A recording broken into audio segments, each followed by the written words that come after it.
बहुत पुरानी बात है। एक जंगल में दो पक्के दोस्त रहते थे। एक था गीदड़ और दूसरा था ऊंट। गीदड़ काफी चालाक था और ऊंट सीधा सा।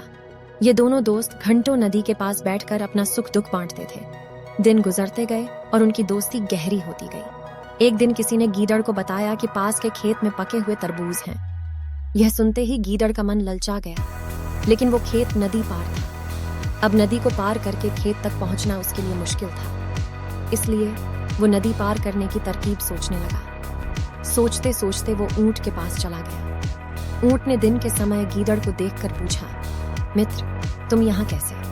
हम तो शाम को नदी किनारे मिलने वाले थे। तब गीदड़ ने बड़ी ही चालाकी से कहा, देखो मित्र, पास के ही खेत में पके तरबूज हैं। मैंने सुना है तरबूज बहुत मीठे हैं, तुम उन्हें खाकर खुश हो जाओगे, इसलिए तुम्हें बताने चला आया। ऊंट को तरबूज काफी पसंद था। वो बोला, वाह, मैं अभी उस गांव में जाता हूँ, मैंने बहुत समय से तरबूज नहीं खाए हैं। ऊंट जल्दी जल्दी नदी पार करके खेत जाने की तैयारी करने लगा। तभी गीदड़ ने कहा, दोस्त, तरबूज मुझे भी अच्छे लगते हैं, लेकिन मुझे तैरना नहीं आता है। तुम तरबूज खा लोगे तो मुझे लगेगा कि मैंने भी खा लिए।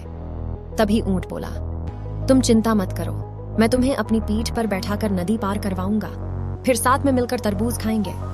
ऊंट ने जैसा कहा था वैसा ही किया। खेत में पहुंचकर गीदड़ ने मन भरकर तरबूज खाए और खुश हो गया। खुशी के मारे वो जोर जोर से आवाजें निकालने लगा। तभी ऊंट ने कहा, तुम शोर मत मचाओ, लेकिन वो माना नहीं। गीदड़ की आवाजें सुनकर किसान डंडे लेकर खेत के पास आ गए। गीदड़ चालाक था, इसलिए जल्दी से पेड़ों के पीछे छुप गया। ऊंट का शरीर बड़ा था, इसलिए वो छुप नहीं पाया। किसानों ने गुस्से के मारे उसे बहुत मारा। किसी तरह अपनी जान बचाते हुए ऊंट खेत के बाहर निकला। तभी पेड़ के पीछे छुपा गीदड़ बाहर आ गया।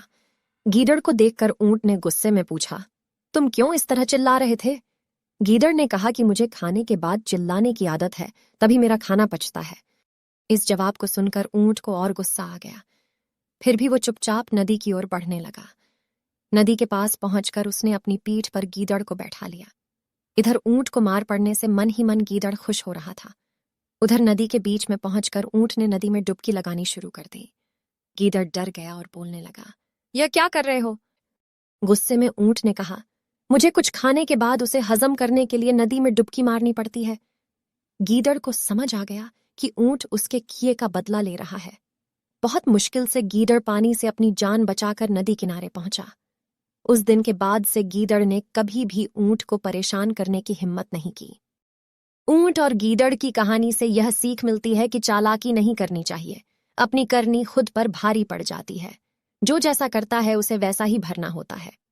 अगर वीडियो पसंद आए तो वीडियो को लाइक करके चैनल को सब्सक्राइब जरूर कीजिएगा और एक प्यारा सा कमेंट करके जरूर बताएं कि आज की